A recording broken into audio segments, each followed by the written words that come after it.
Hey guys, welcome back to my YouTube channel. You guys know who I am. And I am doing a new series, and this series will be published on Sunday mornings. And it's called the Life Wisdom Vlog. This is something really not so different from what I've done on my channel, but just a little bit different. So it's based on life wisdom that I've accumulated over my years in life on earth this time around, probably in past lives too. Who knows, right? I've got my Grogu mug, as some of you know if you've been watching my weekly Twin Flame vlogs. You know that I always have Grogu with me. Grogu's a baby Jedi, but guess what I got here, guys? Look who I have. It's Grogu. He's with me today. All right, so we're gonna place Grogu, let's see, right here. I don't know, he can't sit very well. Grogu, have a seat. There you go. He's having difficulty here, let's see. I'll have to figure out a little seat for Grogu. There he is. So Grogu's here with me. Why do I choose Grogu? I said this in the last vlog for the Twin Flame story week by week. I chose Grogu because he's a baby Jedi, and I love the lore of the Jedi, and I consider myself to be like a baby Jedi. Not a full-grown, fully trained Jedi yet. I'm a Jedi in training. So I've got my green tea antioxidant here. And we are going to get started with this Life Wisdom vlog. If you're new, please do subscribe. Click on the bell, scroll up to all for all notifications. Thanks for giving the video a thumbs up. So this Life Wisdom vlog, this is something that I've been wanting to do for even before I was doing YouTube, in all honesty. I was going to do a podcast along the same lines, but it just never happened. So I'm going to introduce something to you guys. This is The 7 Spiritual Laws of Success. This is by Dr. Deepak Chopra. This was a very pivotal book in my spiritual development, among others, right? There are so many, but this was one major pivotal one. Now, I was first introduced to Dr. Chopra's work in 1999, I think, the year 99-2000, when I had thyroid cancer, and a friend of mine, a very good friend of mine, in fact, she was amazing, still is amazing, recommended the book Perfect Health by Dr. Deepak Chopra to help me on my healing journey. And that book was actually life transformative on a physical level, emotional level for me. And that got me started on the path of Ayurvedic medicine, which I teach, have taught. I studied with Dr. Chopra for years, in fact. And when I was learning all the certifications for the Chopra Center, this was one of the books that was recommended reading. And I studied this book every day for an entire year. Now look at the length of this book. It's not a long book, guys. It's not long, but it is chock full of wisdom. And I studied, there are obviously seven spiritual laws of success, right? Obviously there are 7. It says it right on the title. I studied one of the spiritual laws every day for a year. So I just started with the first spiritual law, which we'll start with today. And the next day I would do number 2, number 3, and so on and so forth. And I studied this for an entire year. And then I taught the 7 spiritual laws of yoga class for 10 years. So I've been pretty infused in this teaching. Since there are so many things within each of the spiritual laws, each of the spiritual principles, we're going to start with the first one, but it may take several vlogs to get through the first one. And I'm not going to read it to you. I'm just going to talk you through the principles because they're very wise. Of course, this is a life wisdom vlog.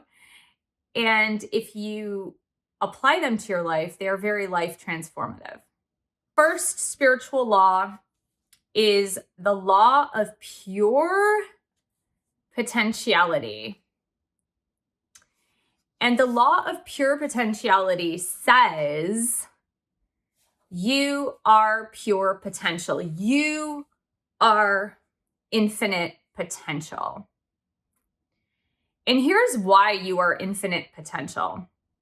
You are infinite potential because the source of all creation is the same source that created you, and it's the same source that created everything in the universe.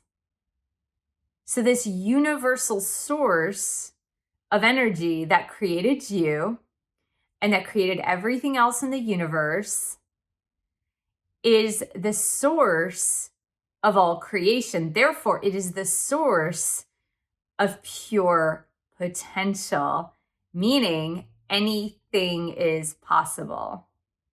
Anything can be created. And so, if, for example, you were created in the physical by your mother and father in their genetic DNA, let's suppose that your father happens to be a lawyer or an attorney, and it has been in your father's lineage for several generations where everyone in that lineage has been an attorney. And you watch your father work, you hear your father talk about his work, and you begin to adopt a mentality of an attorney.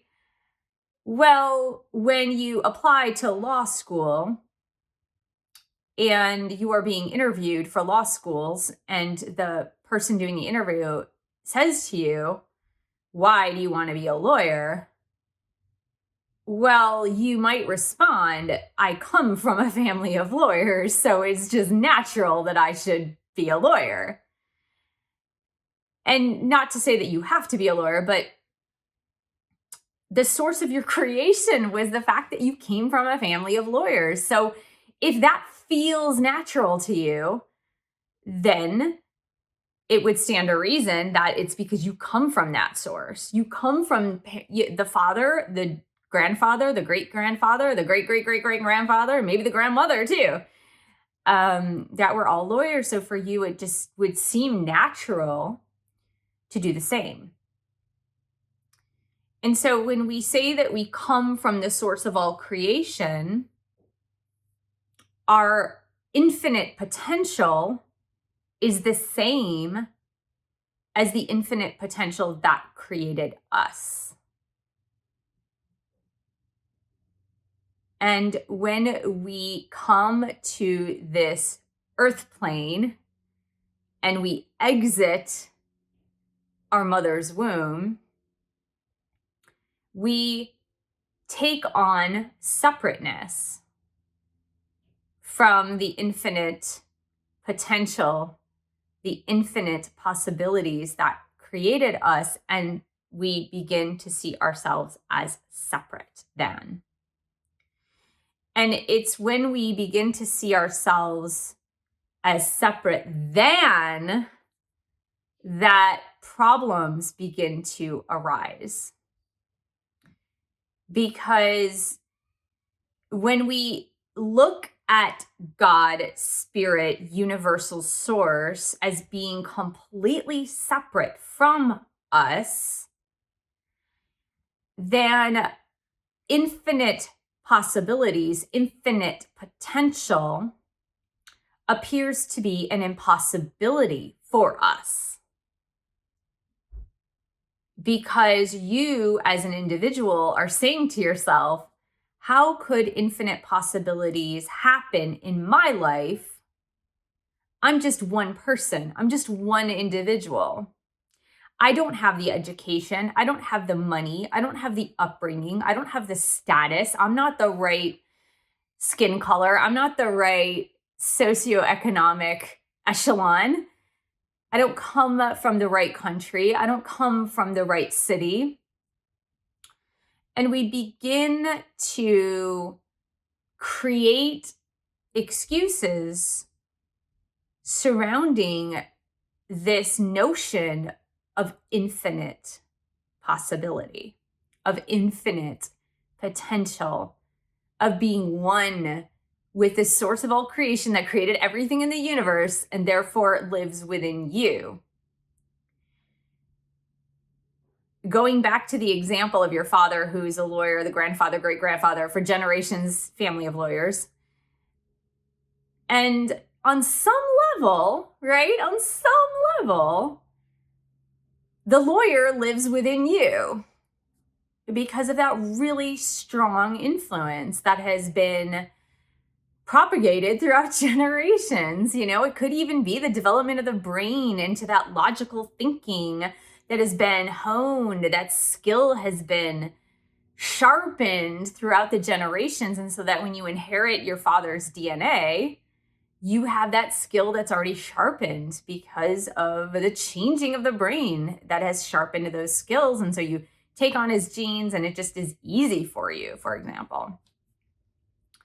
So infinite potential, infinite possibilities, manifesting what you want in the infinite field should be easy.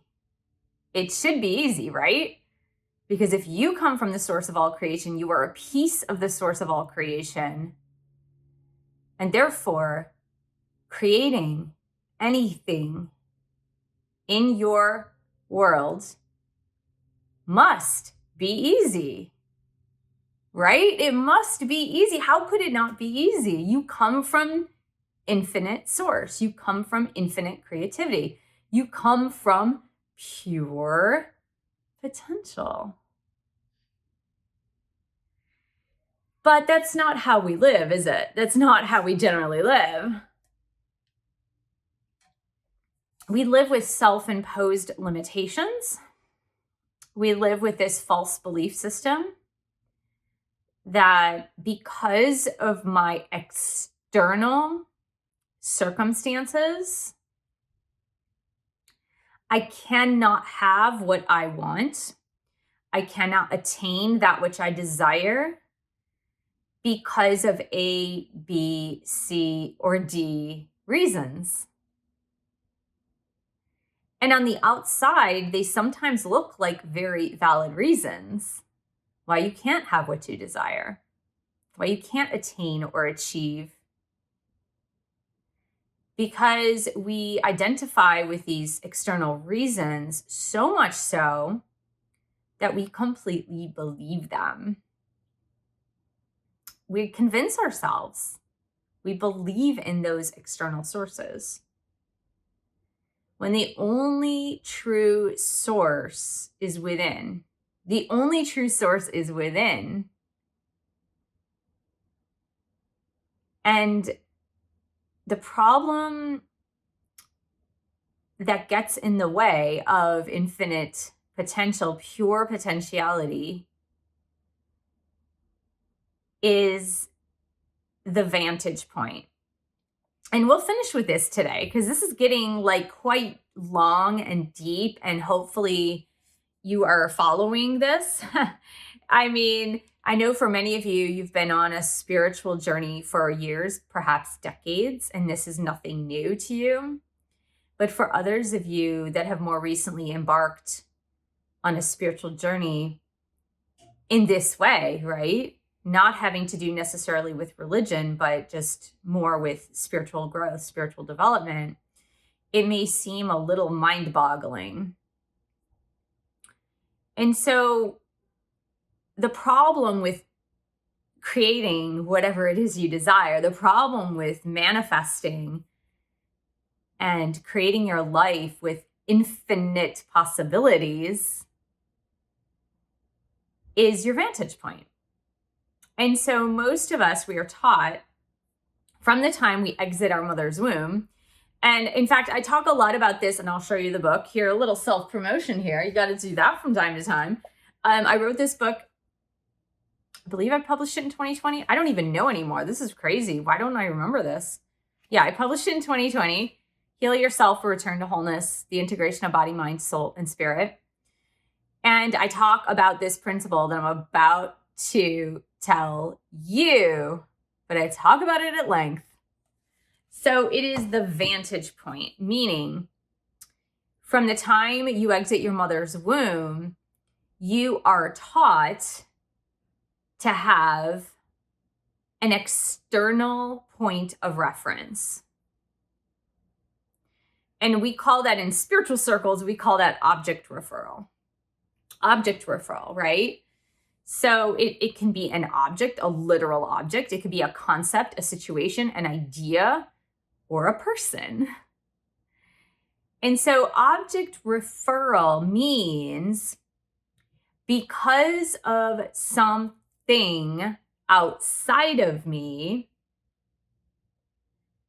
that is the reason for why I act, react, and that's the reason for my belief system on the inside of me. So, for example, if you are applying to law school and you did not come from a family of lawyers, but you came from a family of completely uneducated people who never went to college and didn't even finish high school, and you grew up dirt poor, and you were applying the same day that that person who grew up in a family of lawyers for generations is applying to college, and you know that person because you've rubbed elbows with them somewhere, you might be thinking to yourself in that case, if I'm up against that person, there is absolutely no way I'm going to get into law school. I have no money. I have no status. I barely squeezed by getting my bachelor's degree to be able to apply for law school. I have all this debt from student loans. I don't know how I can take on more debt. Will they even give me the loans for law school? I'm not as smart as this person who grew up in a family of lawyers, and so on and so on and so on and so on. And then you apply. So do you feel that if you are the person applying for law school with this mentality of object referral, meaning you are creating limitations and resistance to what it is you desire be based on external sources, do you think your chances of achieving your desired goals are possible at this point? Or have become more impossible at this point? So that's object referral. So referring to external sources, reasons, people, situations, circumstances, events, as how you go about your life, how you live your life. And most people, I'll tell you this right now, guys, most people on some level operate with object referral. Most people, myself included, most people on some level. So whether you operate on object referral like 90% of the time or 99% of the time or 100% of the time or 50% of the time or maybe 20% of the time, most people on some level operate this way. The second choice is self-referral. Now, when I say self-referral, again, this is a very common word in spiritual circles, and it's the capital S, the capital self. So when we're talking about self, we're not talking about the ego self, the personality self, the emotional self. We're not talking about that. We're talking about the spiritual self, the higher spiritual self part of you that has a direct line to spirit, source, God, universe, okay? So when you are self-referred with that capital S, self-referred, the conversation is completely different that you have with yourself and others. So if you are that person who is heavily disadvantaged on the outside when it comes to applying for law school, for example, when you are operating from a point of view of self-referral, you are saying, I am an infinite source that has infinite potential. And when I operate from this place of infinite potential, circumstances, events, and situations will orchestrate so that I may have the fulfillment of my desires. And I don't know how it's going to work out, but it's just going to work out. And that is that sweet surrender of self-referral. Vastly different stories. Vastly different stories, and likely to be vastly different outcomes. So let's suppose the first person with object referral does get accepted to law school under those self-limitations, self-imposed limitations, and some of them are external, right? We are in agreement that sometimes you are not born in an advantageous position. Sometimes you're born into circumstances that the external world would say are horrific. So let's suppose this first person, object referral person, gets accepted to law school with the idea of all these limiting beliefs. I don't know if I can afford it. I don't know if I'll be able to take out those loans. I don't think I'll be smart enough to be in law school. None of my family finished school, let alone secondary school or master's degree or whatever it is, right? So like postgraduate work, nobody in my family has done that. I don't have the support, emotional support of the people around me. When you enter into a situation like that, what are the chances that even when you're given the opportunity that you would be able to finish the end goal of that opportunity? Chances of this person with that same mentality will drop out of law school after a year. Because in the beginning, all of these thoughts of why I can't have what I want are there. And they will also start to manifest. And so the second person with the self-referral, who is not knowing, not understanding how this thing could happen because of the external circumstances, but trusts that I come from a source of infinite potential, and that if this is meant for me, it will happen, it will unfold, it will be. People will come around, people will hand me money. Literally, people will give me money. People will give me grants and scholarships so that I can do this thing. People will invite me to live with them on campus. Everybody will be working for me because I know that I am an infinite source of pure potential. And when you move about life with self-referral versus object referral, you have a lot more peace. You have a lot more serenity. And you do more things. Honestly, you do more things. I've been asked often why I've done so many things in my life. And it's funny because I've done a lot of different things in my life. And when somebody asked me that, because they were like, you've done so many strange things and interesting things. I was taught very young, not by my parents, mind you, not by my parents. I mean, my father lived on some level with self-referral because he came from literally nothing and created something. So my father is a testimony to that. But I never really heard this language. That being said, my mom had a lot of faith, and that was certainly helpful for me learning that growing up. But from very early on, studying the principles of like Buddhism, Zen Buddhism, and, along with Christianity, but for me, it was never an option to say no to opportunity. It just was never an option for me to say no to opportunity. I pretty much always said yes to every opportunity that came my way.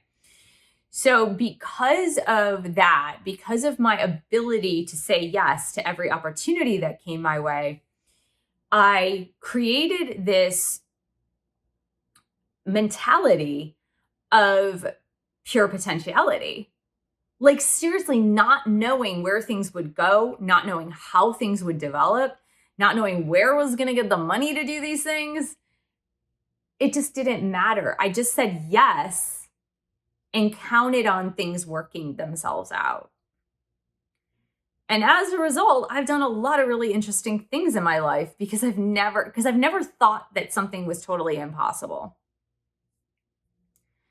Now, I've had people around me telling me that it was impossible. Certainly, that has happened. And I've had a lot of no's coming from the other side. I've had people shut the door right in my face. But I never thought that no was a permanent no. I was like, oh, okay, this is just a little delay. So when you live from the point of view of self-referral with a capital S versus object referral, you do a lot more. You have a lot more peace. You have a lot more opportunities coming your way. And you let go of the limitations that you have imposed upon you. Because remember, no one has imposed those limiting beliefs on you. You have been the one to impose limiting beliefs on you. Even if you grew up with parents who said, no, you can't do this. No, you can't do that. No, that's not possible. You can't do that. You still took that on. You still agreed. You made an agreement with them to take that on, to adopt that as your own philosophy. Because I always say, you can blame your parents until you're 18 years old, until you're of adult age. But after you're 18, you're on your own. You're on your own. If you're still blaming your parents after age 18, there's a big problem there, because once you're an adult, you make your own decisions. And you can still make your own decisions as to whether or not I'm going to live with object referral and be like a puppet to other people's desires, be a puppet to outside circumstances, events, situations, even other people's emotions. Or I'm going to make the choice to be self-referred, have self-referral, and make my own choices connected to universal source so that I get to decide on how my destiny will play out. So that was a very small part of the law of pure potentiality. And I hope this began to expand your field of vision just a little bit more, because that's what wisdom is about, right? That's what spirituality is about. It's about just expanding your vision, your field of vision, little by little, just re-expanding it, reopening it, so that you can live a more fulfilling life, and so that you can embrace happiness, bliss, and peace always. So thank you so much for joining me. Thanks for subscribing to my channel. Click on the bell, scroll to all for all notifications. Thanks for giving the video a thumbs up. Thank you for sharing this video with others. And thank you so much for your support of my channel. You can buy a book or 2 or 3. You can join a boot camp or meditation course. You can also join the group coaching. The link is below. I'll see you in the next video.